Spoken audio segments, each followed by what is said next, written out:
And the podcast begins with a song of rebellion. How can this podcast be my life? CD Burners.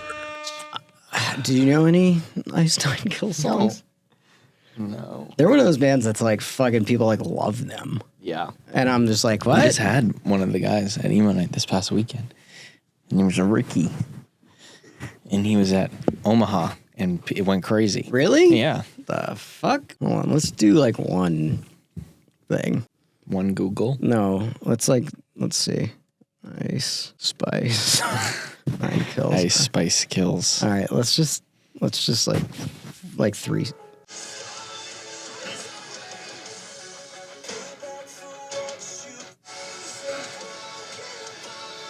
All right, it's like fuck would I put that with?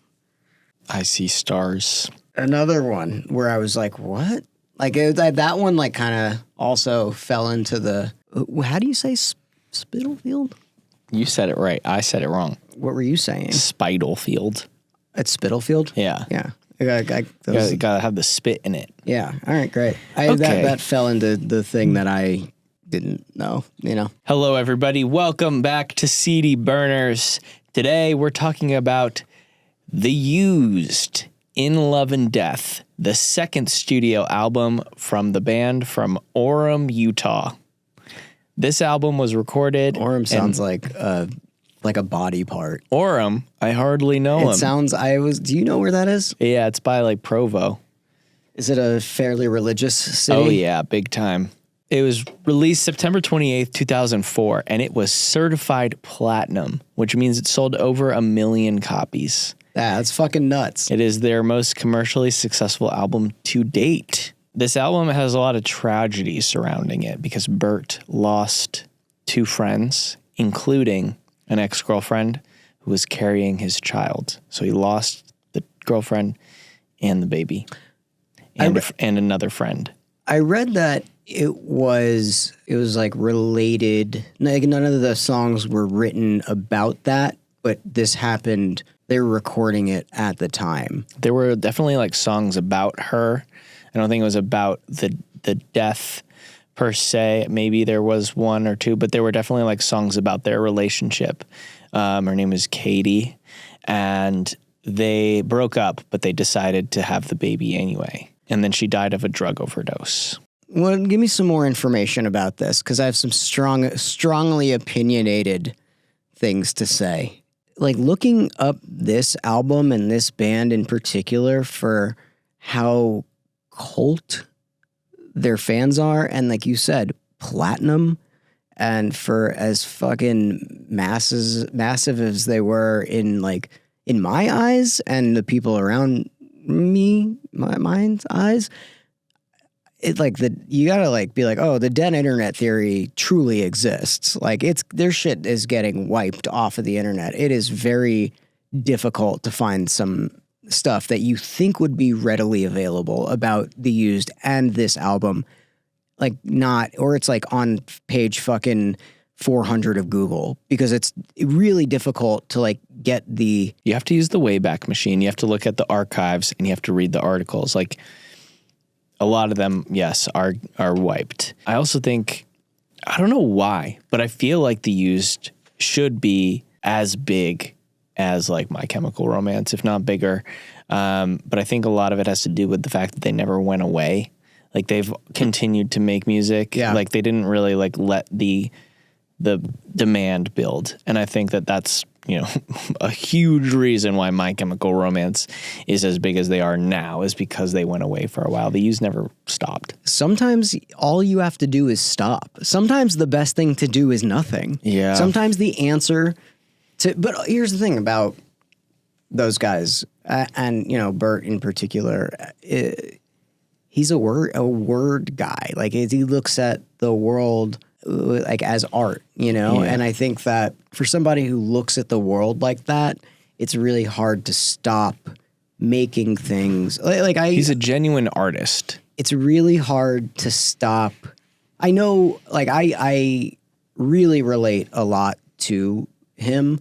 That's why I do like these weird side quests.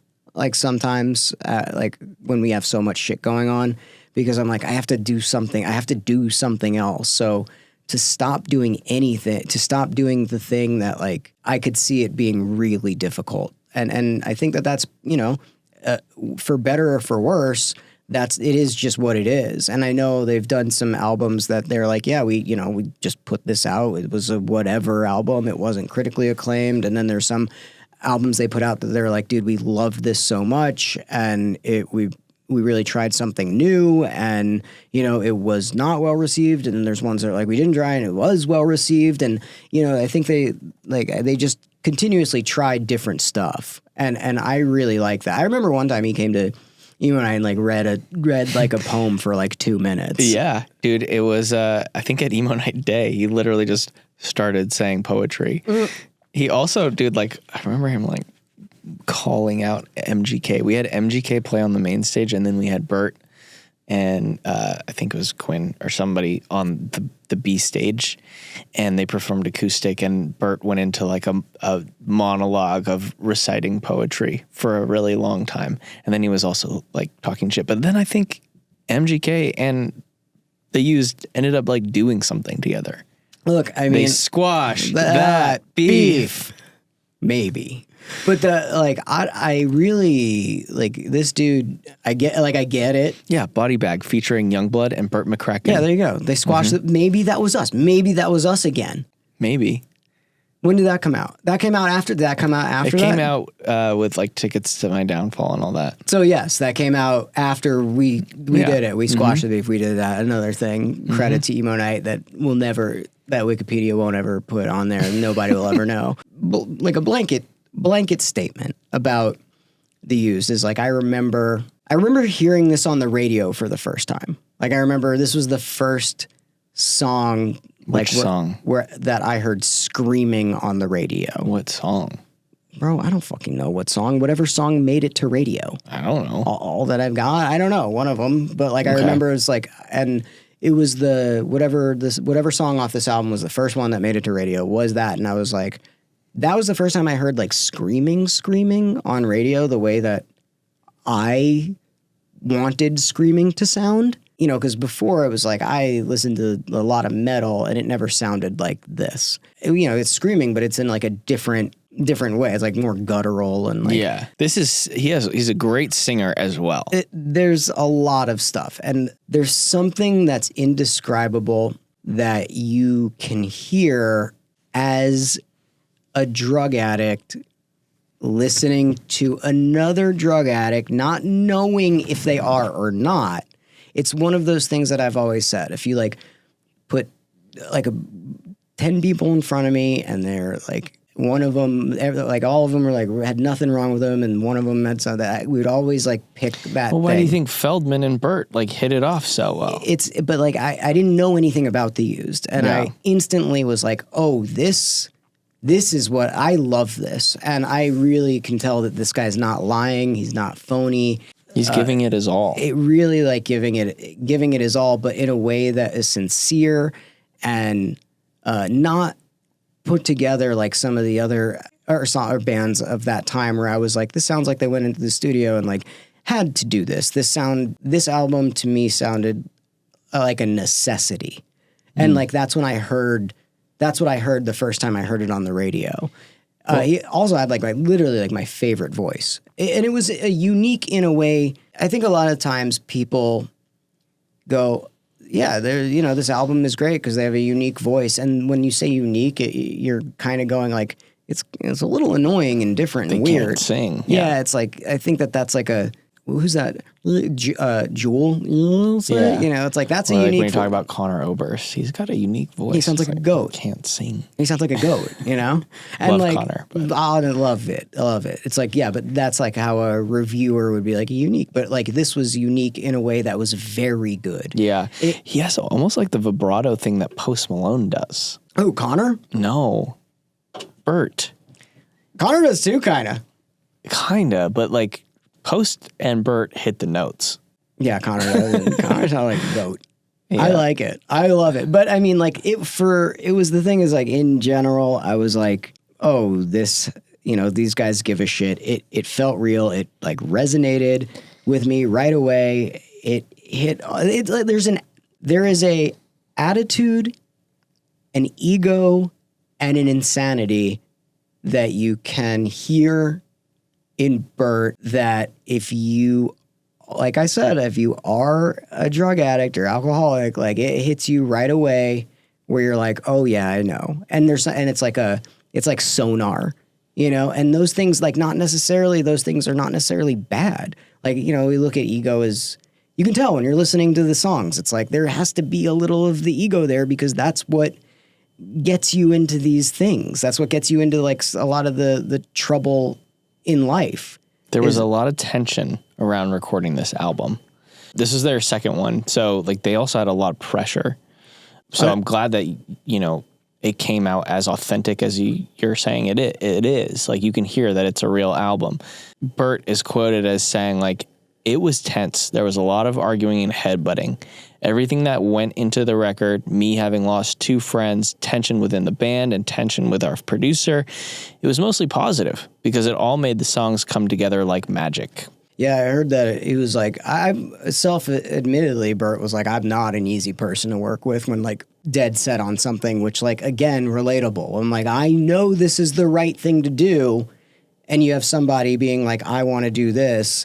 It's really hard to get out of that mindset. And I can imagine like, you know, it's like anything. It's like, how are you supposed to say this is the right way to do art? You know, and it's a really thing that you have to like fight for. And so knowing Feldmann and knowing Bert, I'm like, fuck, dude. Yeah, I can imagine those two, personalities really being clashing, pushing a lot. I think Feldmann pushed them a lot on this album, but ultimately, like, it came out fantastic. You know, it's a really, really incredible album. I think it's also interesting, like, they were just on such a big high coming off that first album.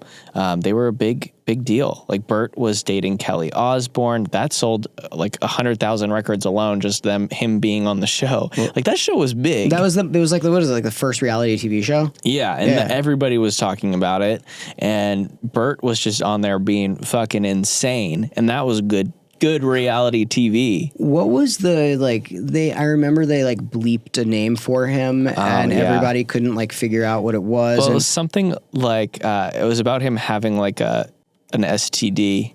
We talked about this. Yeah, we Bert did talk about this. Nicknamed the Osbournes. So I almost didn't shower for this podcast. Cauliflower dick. Yeah, like I kept trying to be like, what are they bleeping out? You know, at the time, and I could never figure it out because it's not like a normal swear, not like a normal thing that you would bleep out on TV. And well, they were just throwing in unnecessary bleeps like on Ozzy on the whole thing. Like, he would just be like bumbling, and they'd be like beep beep beep. And it would just like made it funnier. Truly amazing. He's still alive. It's crazy. Like, it's wild. And I like, again, honestly, like, I believe that drugs and alcohol like pickle you. And like Bert looks great now. Dude, he's like so ripped. Yeah, like I truly believe if you do like drugs and alcohol in your like younger years, you're like, oh, you're just like, you can handle anything that life throws at you, and it like makes you stay in that like young thing. But that like made them famous. That really like launched The Used, I think, with that first album. And then they went home to Utah, and they had all this pressure, and reporters were like, how are you going to write the next album? And their response was like, we're going to go to Utah and we're going to jam at Brandon's house. Like, that was what they did. Just taking it back to the roots. Being from Utah and like growing up in this scene, The Used definitely meant a lot to me, because I was like, oh, fuck, those are guys from Utah doing this. And nobody makes it out of Utah. Nobody. It's like Jimmy with me. I found this quote from Dia Frampton, who's also from Utah, and she was talking about driving around the first time that she heard Thursday, and then the first time that she heard The Used. And she said, growing up in Utah, I listened to country music, Dixie Chicks, Shania Twain, Tanya Tucker. The rock scene exploded for me when I was 15, around 2002. I started dating this guy. His family was Mormon, but he didn't believe in the religion. He showed me this band in his car called Thursday. We were driving around with a few of our friends in his really shitty car. It felt like the doors were going to fall off of it if you closed them too hard. We were just blasting Jet Black New Year, jetting down this tiny religious town that felt like the walls were closing in around you. this song made me feel cool for the first time. Sometimes when you like a band, it makes you feel cool. And then Riley showed me The Used. So like, that's how I felt like listening to The Used. I mean, you've been to Utah with me. Like, imagine you driving around Morgan, Utah. Like, you're growing up there in this like religious bumfuck nowhere town surrounded by extreme religion being shoved down your throat all the time. The pushback to that religion is going to be so much more extreme. The way that I can describe the scene in Utah is like in New Jersey, the rebels are rebelling against like normalcy. You know, they're rebelling against like having to go into a blue collar job or like even a white collar office job. They're like, I'm going to be in a band. Hell yeah. In Utah, being normal is already a rebellion against being religious. So in order to rebel from that side, you have to go like all the way over here. So then you have like fucking crazy hardcore straight edge kids beating the fuck out of people. Like so much to the point where like the Utah cops called straight edge a gang. Yeah, I remember they got labeled as like got labeled as a gang. And that's kind of where Bert came out of. Like that's where all these guys came out of. They're Mormon kids, and that's why they're so good at instruments too. We'll come back to that. Bert was a rebel against religion at a very young age, was having so much tension with his family, and started joining these like hardcore shows. And he was kind of like so preachy. He was a straight edge hardcore kid for a couple years, and he was preaching. Like he would hand out zines at the hardcore shows. And then he smoked weed and he got kicked out of his hardcore band. And then it was just like, then you just fucking go. Instant crust punk. Like he gives like, it's like. He went really far. Dude, like he gives like when he first came out, like like any like crusty dude that like is kicking it on a sidewalk in any small town is Bert, you know? Like he gives that. Oh yeah. And like very, very relatable. Once you put something in you that makes you like get out of yourself and makes you feel anything different than how you feel, you want more of that thing. And that's what happened to Bert. He was like, oh, an escape from this, you know, like the straight edge hardcore thing is like, that's, you know, you only go so far when when you really are trying to escape. And once you can make yourself legitimately feel different, because it's, you know, it's like, it's this fear of the world. It's this ego that you have. It's like, I'm the best, but also the worst at the same time. You know, they call it an egomaniac with an inferiority complex is like a really great definition of like a drug addict and alcoholic, which yes, you know what I mean? Like, I understand that. It's like, sounds like an insult, but it's the way to describe how a lot of us feel. Where we walk into the room and we go, why? Like, you want everybody to be like, oh, this is the best person in the entire world. And then when they say you're the best, you go, I'm really the worst. And then when you leave, they go, why isn't everybody talking about me? And then you leave and then you go, I'm the fucking worst. You know, it's like this constant battle of thinking you are truly God's gift to everything and believing that you are the worst thing that has ever existed. It's such a polarizing place to be, to have that just get taken away. That's why heroin is like the best drug for somebody like that, because it just goes, imagine just so much noise around you all of the time. And then, you know, for your entire life. And then that noise goes away. That's what that's like. And so, like, you know, it's weird. Like, I get it. Like, I get all of the stuff and I get all of the shit, because you have their band trying to get you to be better, and you're like, but I don't know how to be better.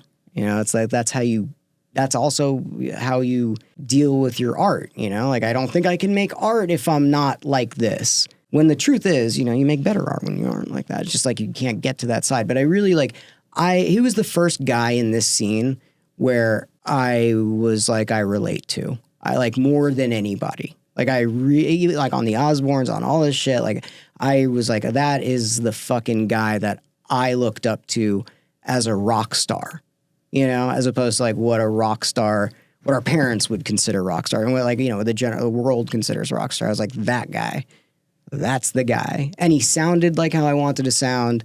He screamed like how I wanted to scream. He wrote lyrics how I wanted to like write them. It was just, he had it in the fucking bag for somebody like me. In 2005, I think a lot of the stuff that you're talking about really sort of came out.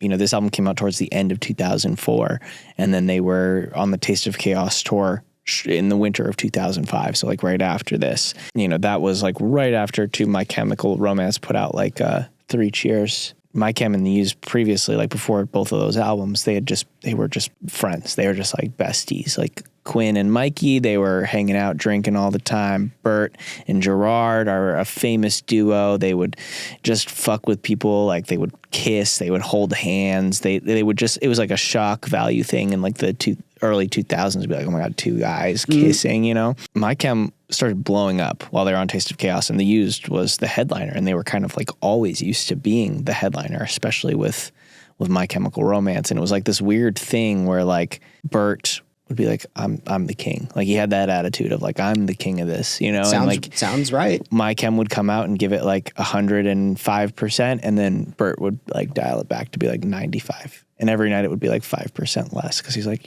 I gotta do nothing because I got it. I'm the king. Literally, what did I just say? Yeah. Like an egomaniac, or then like it's like you're like, I don't have to do anything, but why don't you guys love me? Right. Yeah. And I think there was a lot of that struggle for a lot of years. So when we talk about like why isn't The Used like at that level of respect or like superstardom? Yeah. I think a lot of it has to do with some of the personal decisions that Bert and the rest of the band struggled with over the years. And you made a really good point, like taking that break. Like it's a strong point. Like I think all the decisions that led up to where My Chem is and where The Used is now, like all of those play into it. It's not just like one thing. I think that like those 2 things are probably the truest of why it is the way it is. Should we talk about the beef since we're talking about My Chem and The Used? Did you get this one? I didn't get this one. Okay, so it's all about the Under Pressure cover. If you guys don't know, sounds fucking awesome. It's great. It's a cover of Queen's Under Pressure. It's The Used and My Chemical Romance, and they recorded this song, this cover, for Tsunami Relief, for like some sort of compilation. The Used reissued this album in May of 2005. They put on Under Pressure without asking for permission. They were like, we're just going to do it. And they were like, no, we only did that for Tsunami Release and Relief. And then The Used was like, well, we're just going to do it anyway. And that caused big beef between My Chem and The Used for a long time. Did they ever squash it? I don't know. They did. Did they? Yeah, dude. I mean, at least in my, the interviews that They squashed? listened to, recent, like in more recent years, like pandemic years, Bert only speaks really, really highly I'm sure, yeah. of that, and I think it's also like a time and place where at least from what I gathered, it feels like it.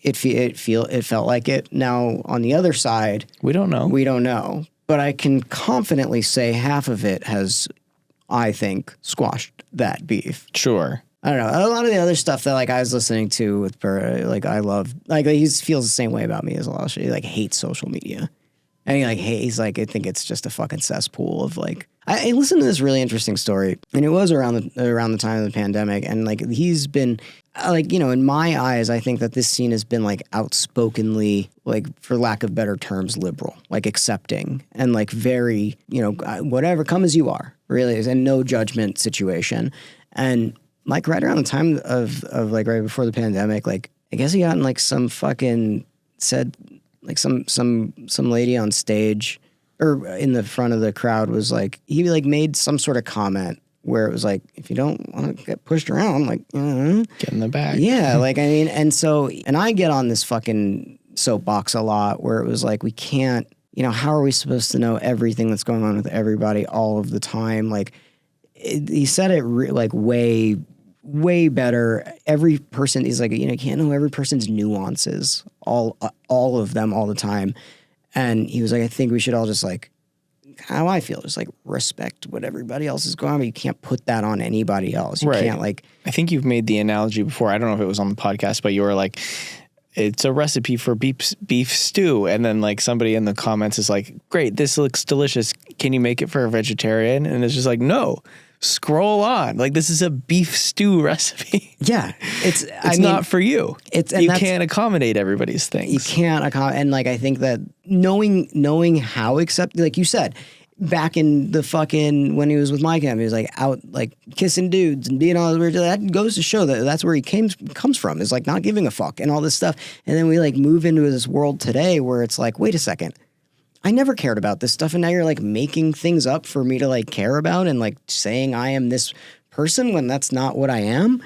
And that, like, I resonated with that like so heavily. And I was like, now I'm like, what the fuck is going on? Him just being like, fuck social. I was just like, dude, this guy is like so parallel to like my thinking besides like the poem shit.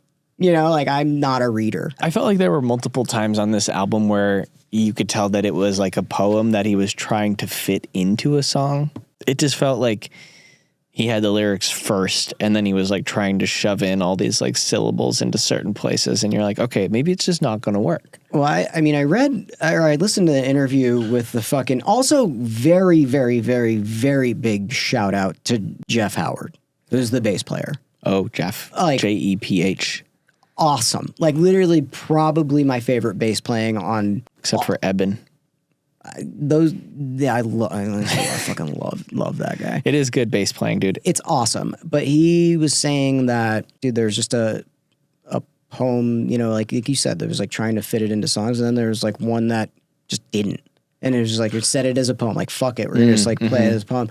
And it, people would start reciting that poem in general, like as a song, like as exact, like, people would just start reciting that. It became a thing. And I listened to a lot of reviews thinking that, or saying that like, that was like, I don't know, cringe and like, but that was part of it. Like Fall Out Boy does it too. Like that's part of this whole scene, like being into poetry and being like deep and lyrical. I don't think it's like, and that is another thing, is like, I believe it when these guys Bert does it. I believe it when these guys do it. And that's what makes it not cringe. Yeah, if you just look at it as face value, like you're saying a poem on an album, like, yeah, sure. But if you believe it, then nothing is not cool. Like if you think that it's cool, then it is cool. And I think that The Used really did that with this album, because they're also like, they got lumped into like screamo, and they're like, I don't know, we grew up playing with fucking ska and metal, and like we're just a rock band. Well, going back to Jeff's bass playing and just the overall musicianship on this album, I feel like there's a lot of really interesting instrumentation. Like there's upright bass, on one song, and you're like, how do you know how to fucking play a fretless upright bass, dog? And like Bert has piano credits on this album. There's like weird glockenspiels and bells. A lot of the songs are like kind of experimental. They're like trying stuff. There's like one in like 6/8. They're actually like really fucking good musicians. And I think that if there's one thing that I can highlight about Mormon culture for people that are unfamiliar, it's like all the kids in Mormon families like have to learn an instrument.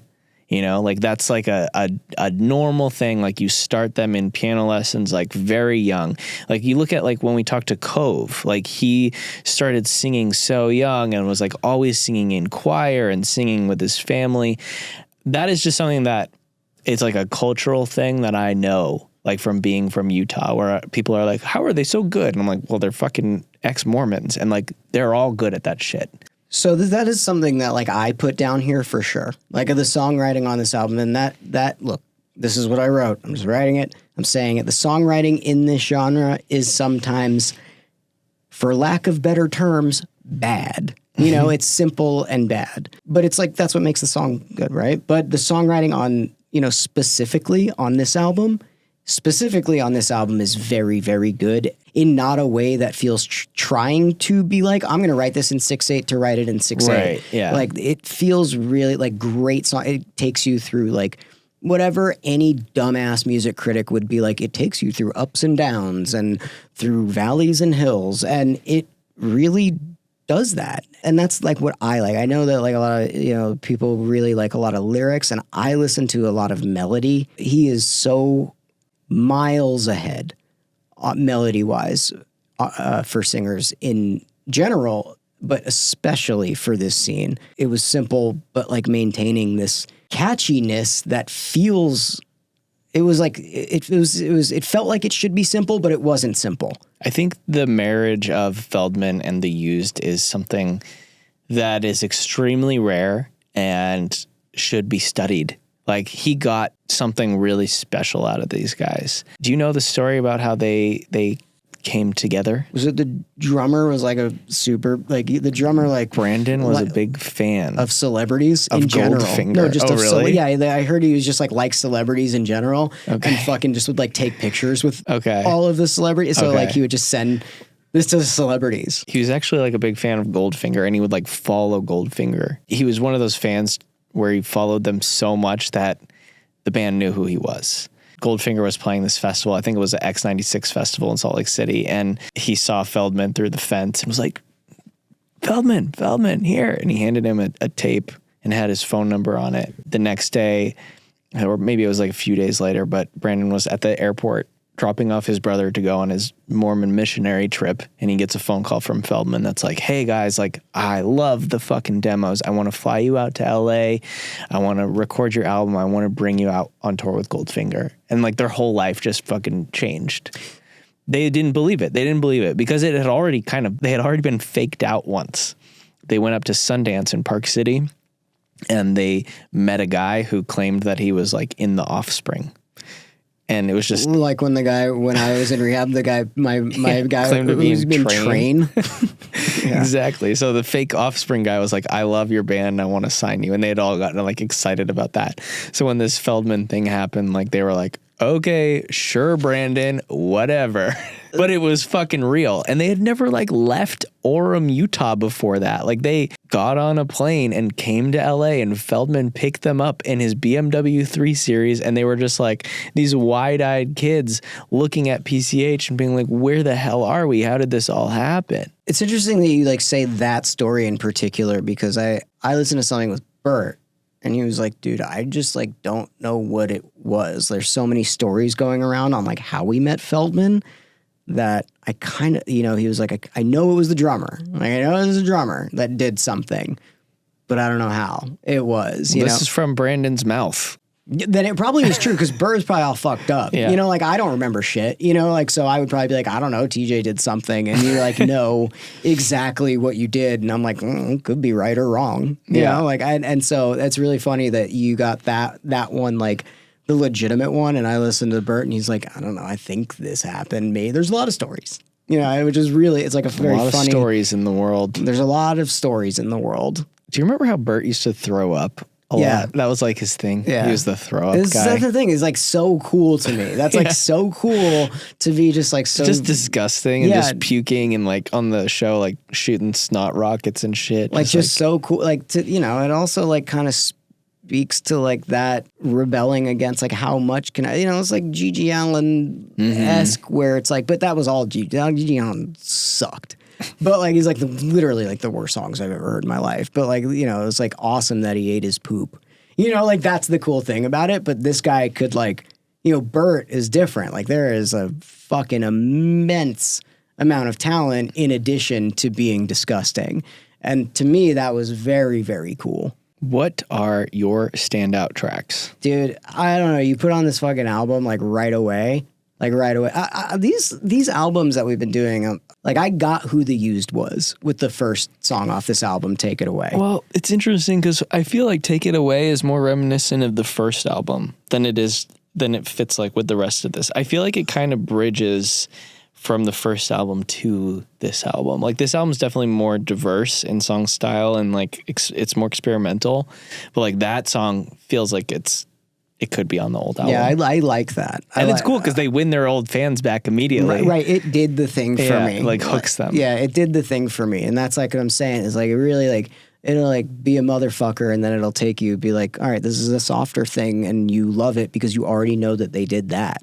Yeah. And then, I mean, look, I like All That I Got is a great song, and then I really like, I'm not a humongous fan of covers. I think that this one, this cover and Under Pressure? yeah, and Get Up Kids did a cover of Close to Me that I think rival the originals, and it's rare when those things happen.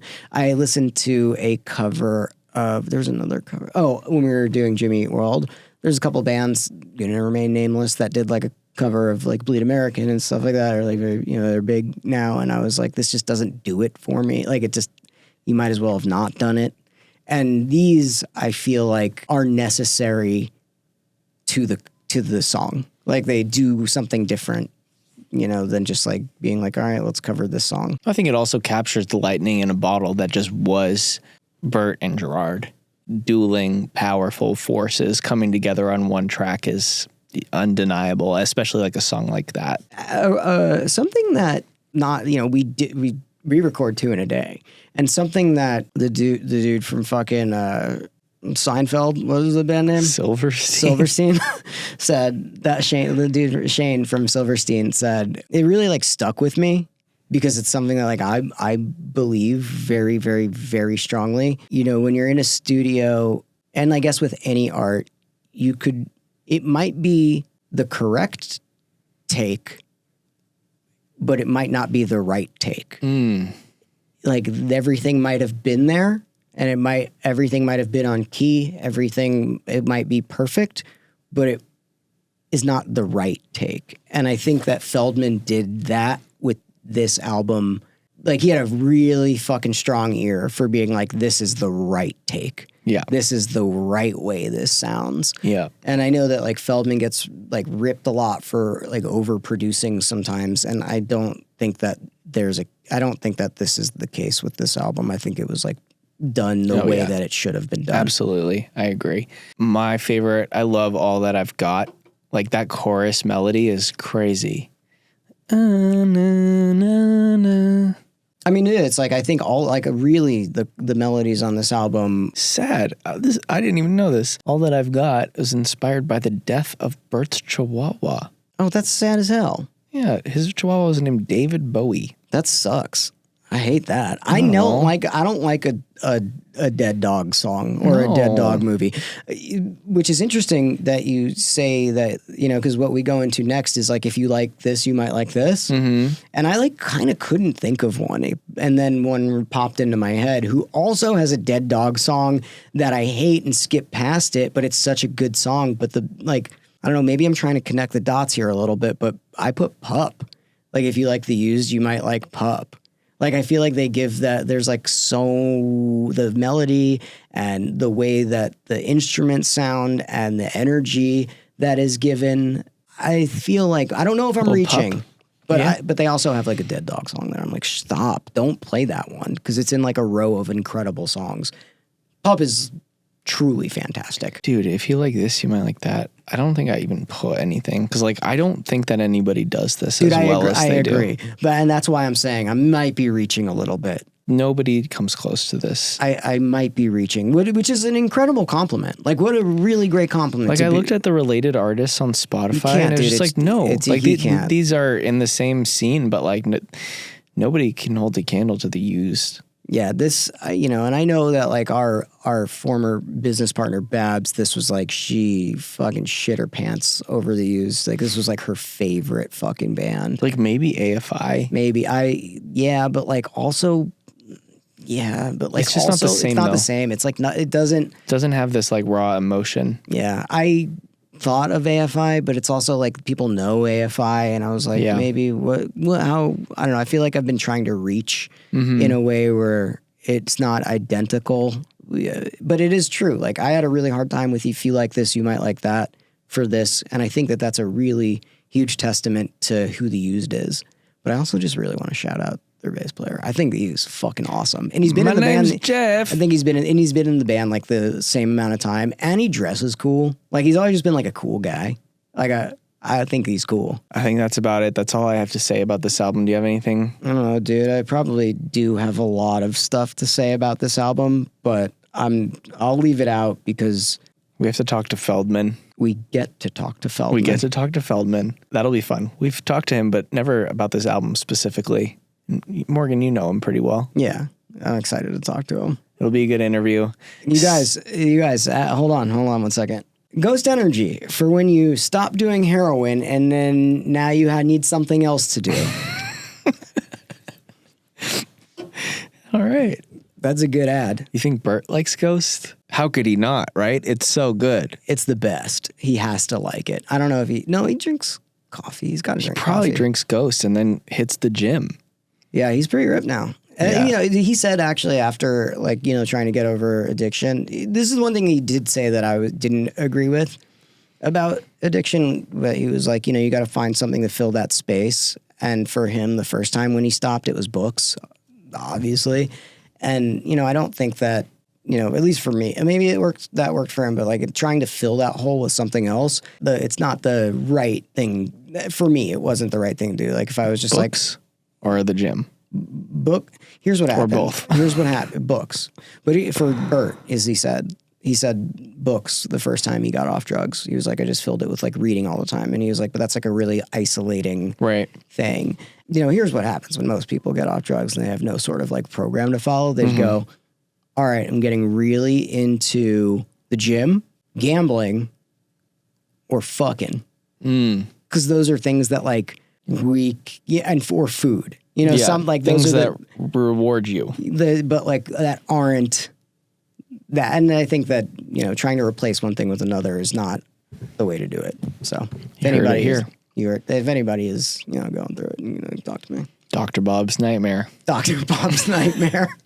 It's so funny. It's the fucking best title for any chapter whatsoever. I actually think I might be able to make it to one of these things that got out in time. Maybe you'll see Johnny Feldy.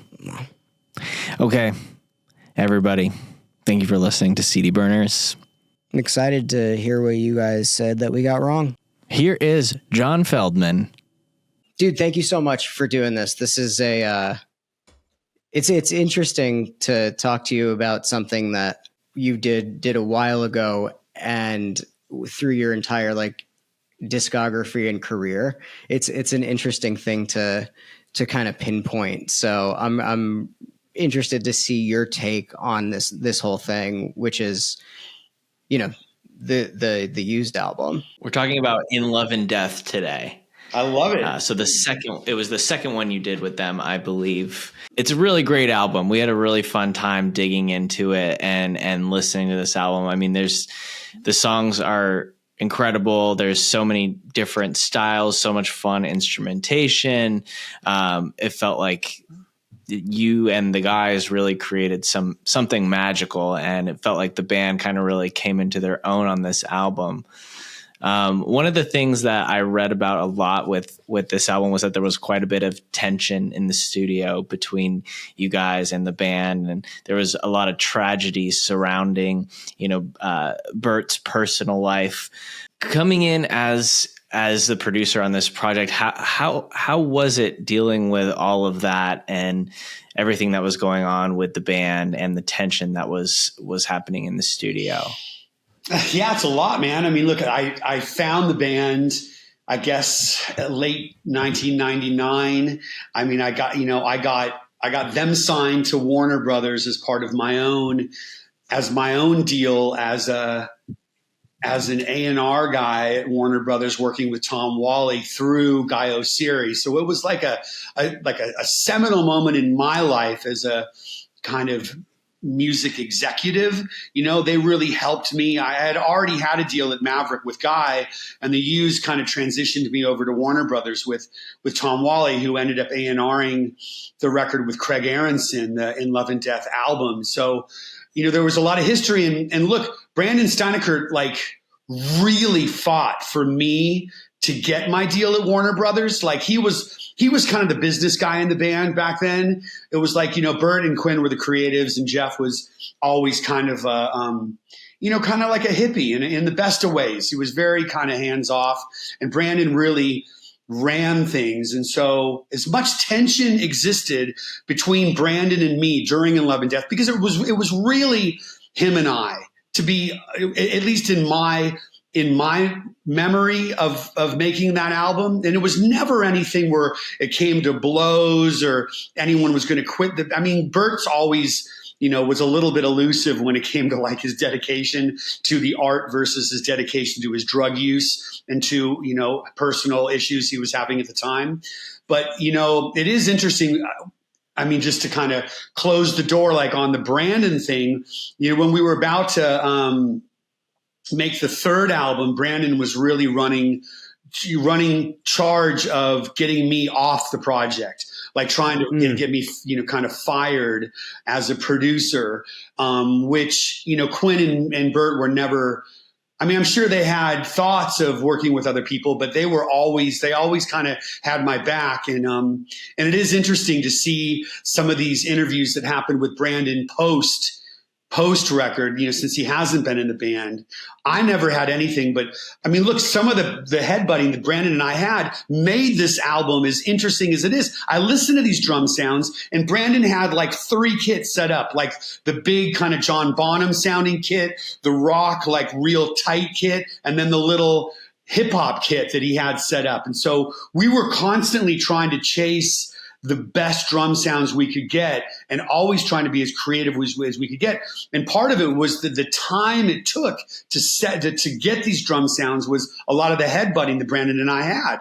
But in the end, we made, I think, a timeless record. I was just thinking about, Mark McGrath. Matt Pinfield may give Mark McGrath a run for his money, but Mark may be the most, as far as a musicologist goes, like the smartest and most knowledgeable guy I've ever met is Mark McGrath from Sugar Ray. And I remember we were at a New Year's Eve party right after In Love and Death came out, maybe 5 months after, at Gwen Stefani's house. Let me drop a couple more names, but yeah, you got it. Let's keep going. Yeah, let's see. And he said, whatever happened, he wasn't paying attention to this one. He goes, whatever happened to that band they used? They had all this buzz about him on their first album, and then what happened? And in my head, I'm like, you're not fucking paying attention. In Love and Death is a seminal album. And I didn't know at the time it was going to be their biggest album. But to this day, it's their biggest album.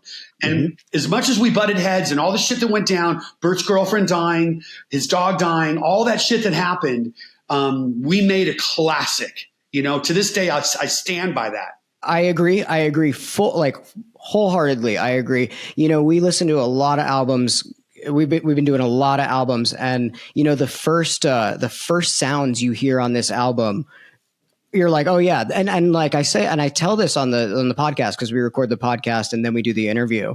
But there's this connection that you can hear, especially for somebody like me, where I was hearing a lot of things that I thought sounded fake, and from the first sound that you heard on this album, the intro to this album, I knew that these guys meant it, and I knew Bert meant it, and I knew that it was recorded in a way that spoke to me in a much different in a much different sound than I've heard my growing up. And so to me, I could tell instantly that this guy was real, and the way that you produced it was different than I think that I had heard anything, because these songs went on radio. So these songs went on radio, and I had never heard songs like this on radio before. So, I kind of want to ask you a little bit about the production stuff, because I could be wrong. I'm always wrong. This is the podcast of misinformation. But were these guys the first outside of ska that you produced? I had produced Mast, I'd produced Show Off.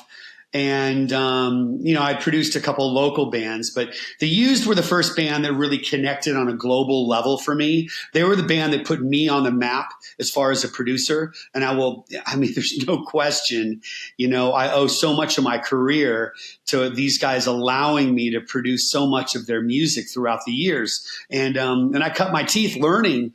I really learned Pro Tools. I learned how to edit. I learned how to, sample, replace. I learned how to do all that stuff, making making the used record. We were all learning together. Those guys had never made an album. So we were all doing this as a team. And it was really exciting, working, we'd work these 20-hour days. We'd go into bed at 6 a.m, starting work again back up at noon. And it was like, and on the first album, we were, taking all the kitchen appliances out, throwing them at Bert at 3, 4 in the morning and just doing really, really creative stuff, which we did on In Love and Death too. There wasn't like Brandon was insistent not to do any sample replacement on his kit. So we didn't there was really no drum editing on that album at all. I mean, you can hear it, and it's just, people don't make records like that anymore because you don't have the time. I think it took us 4 to 6 months to make that album, and you just don't have the kind of budget or time to be able to be in the studio with the amount of people it takes to make an album now. And look, I take my hat off to Brandon for really being insistent on having live drums on a recorded album, Well, that snare sound on All That I've Got is like absolutely insane. It's like the tightest snare that I've ever heard. Not to get too dorky, but it sounds really fucking good. And to kind of go back to what you were saying, like since this was the first sort of project for you that put you on the map, kind of a 2-part question. What was it in the demo that you heard, if you can describe it at all, that really drew you to work with this band? And number 2, could we get some final clarification on the story of how you received this demo? Because I've heard a few different stories. I heard that Brandon handed it to you through a fence at a Goldfinger show. I heard Bert drunkenly stumbled in and threw it at you in the bus. I'd like to hear the definitive answer here. Well, yeah, 2-part question. Bert, Bert is the answer to question 1. It was like, I'd never heard anyone sing like Bert. I'd heard AFI, I'd heard Poison the Well, I'd heard Refused, but I'd never heard anyone that sung like, I guess there was a Michael Jackson element to it because his voice is so high, that soprano that he has. But I never heard anyone with such a pop tone. His voice is so pop, and all these hardcore bands that I had heard that had kind of done post-hardcore and screamo, like the beginning stages that probably existed. I don't know. I think Shape of Punk to Come came out in 96. So it had been out for a couple of years before we made album 1.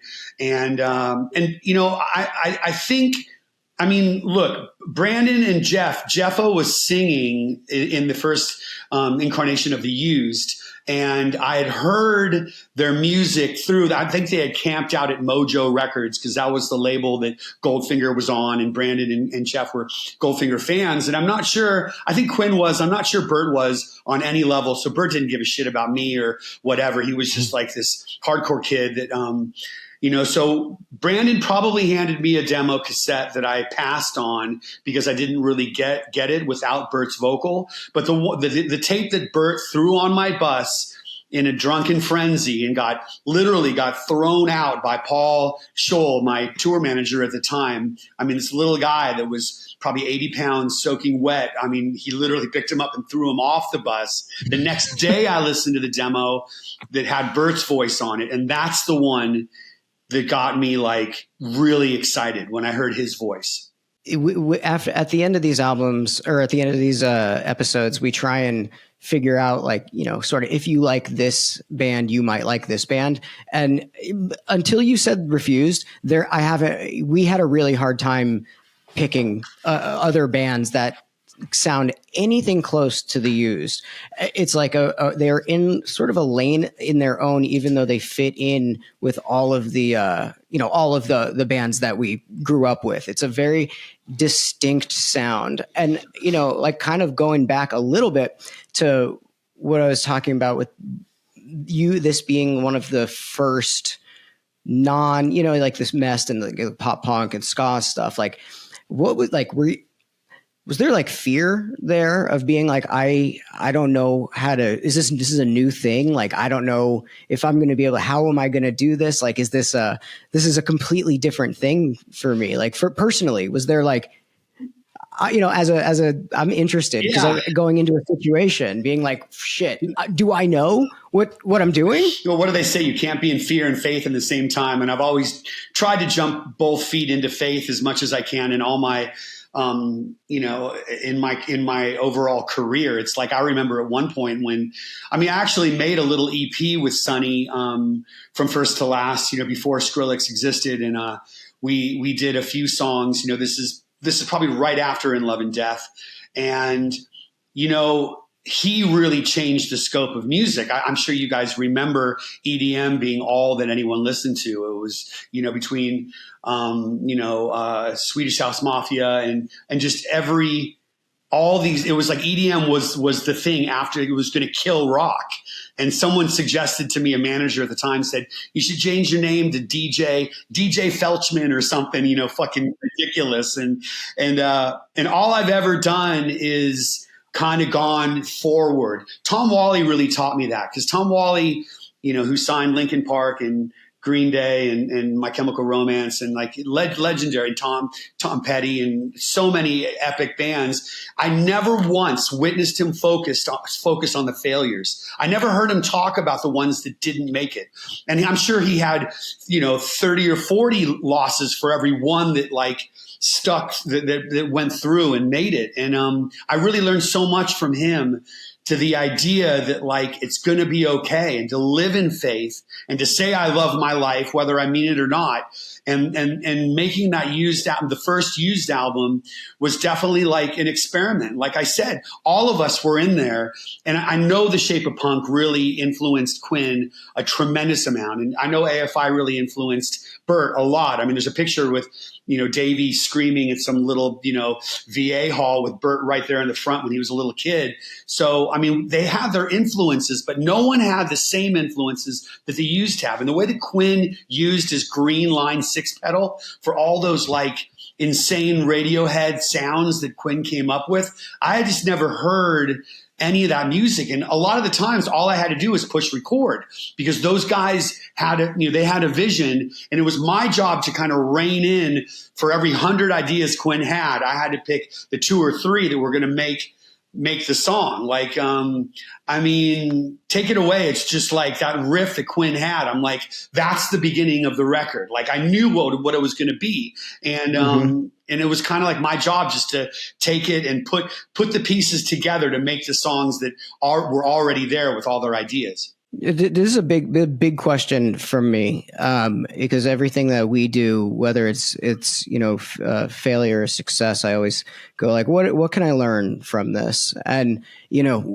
what from doing this album In Love and Death, and your career moving forward with how fucking incredible it is, dude. Like really, like looking at all of the stuff you've done is at least to me overwhelming just to look at.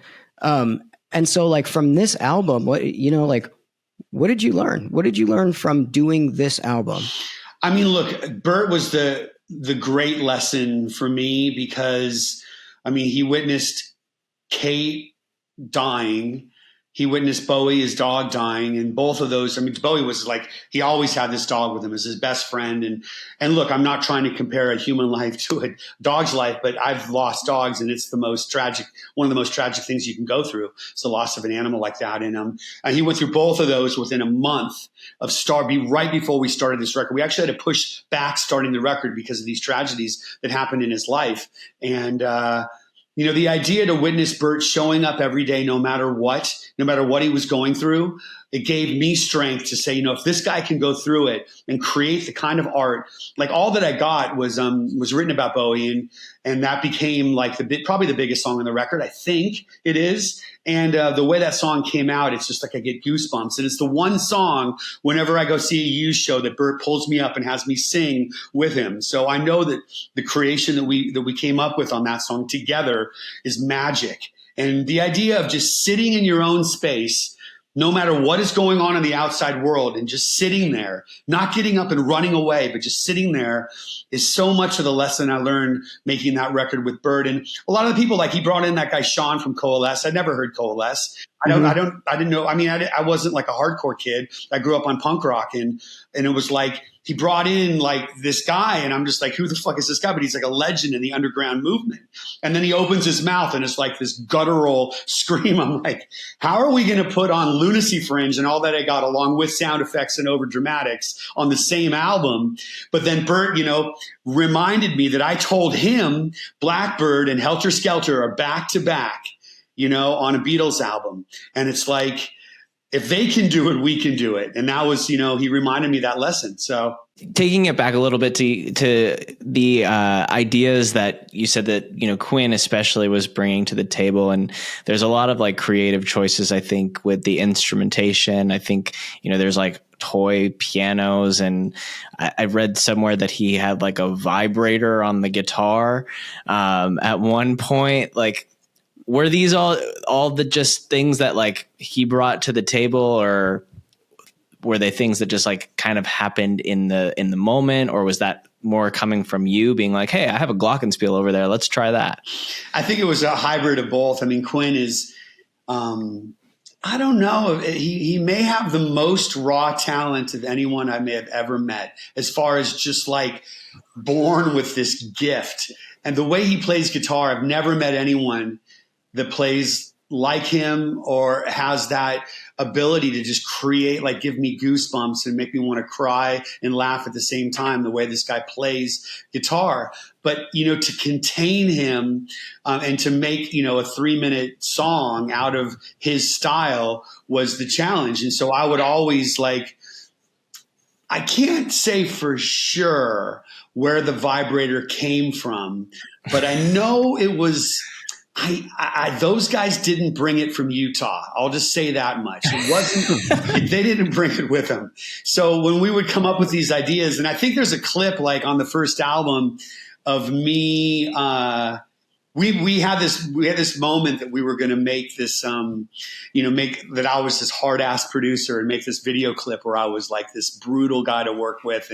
And I locked Quinn in the guitar room where just, my first studio was like a teeny room that we had everything set up. So I had to do drums with headphones in the same room the computer was at. So we were always fighting the noise of the computer while we were recording vocals. And, I'd lock Quinn in the closet and he was getting feedback on this one song on album 1.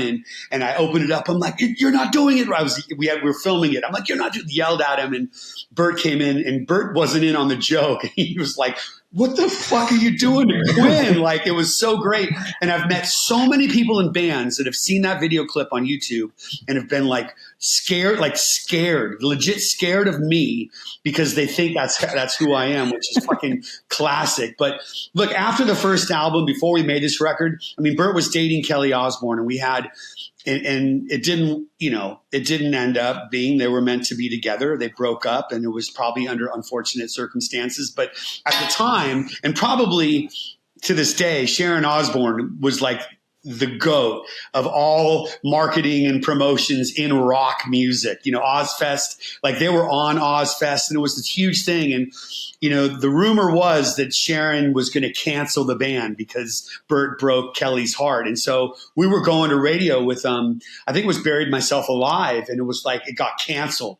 Every radio station dropped the song. So we were going into album 2 with all this kind of, drama, like what's going to happen. And the band on the underground, and they were, we were selling out the Palladium and doing all this amazing stuff on a live level. But as far as radio, we had a little bit of it with Taste of Ink, that went kind of big. But then going into album 2, we're like, what the fuck is going to happen because of this drama? So it was a lot of stuff to manage. John Reese was their manager at the time, and he did a fantastic job. But, as far as recording, sorry to go off on a tangent, but recording Quinn was just we would go in there and it would just be Quinn and I for 3-4 hours. And I would just record him on a click. I would just put a click. We say, we need an up-tempo song. We need a ballad. We need a fucking fast song. And I just put a click up and let him go. And then him and I would go through it and just pick these moments. That's the chorus. That's the verse. This is the lead. By the time he would be done, it would just it was wild how creative this guy was. He would just go, go, go. And he would the line 6 green, he would have these guitar parts on loops that would just go, and he'd play on top of himself. And it was just, he would create this soundscape that I'd never witnessed before or since. Dude, you mentioned the Osbournes thing, and it kind of, I kind of forgot about all of that stuff until really looking back at this, and looking where you were at with your career. Was this, were you was this the first time you're like, oh shit, I'm in kind of like a really, really, really public A-list spotlight situation. Like you're like, oh my God, what the fuck do I, Yeah, it was really exciting, man. And I mean, and I got to tell you, I mean, just talking about it, I'm like I've said, I'm so grateful that these guys trusted me with making the records that I've made with them. But Bert would always, every show, because we took them on their first tour they ever went on. They'd played like a couple backyard parties, but they hadn't been on tour or anything. And Goldfinger we had them open for us on their first tour they ever did, before Ozfest, before Taste of Ink, before any of that, or Taste of Chaos, before any of that stuff ever happened.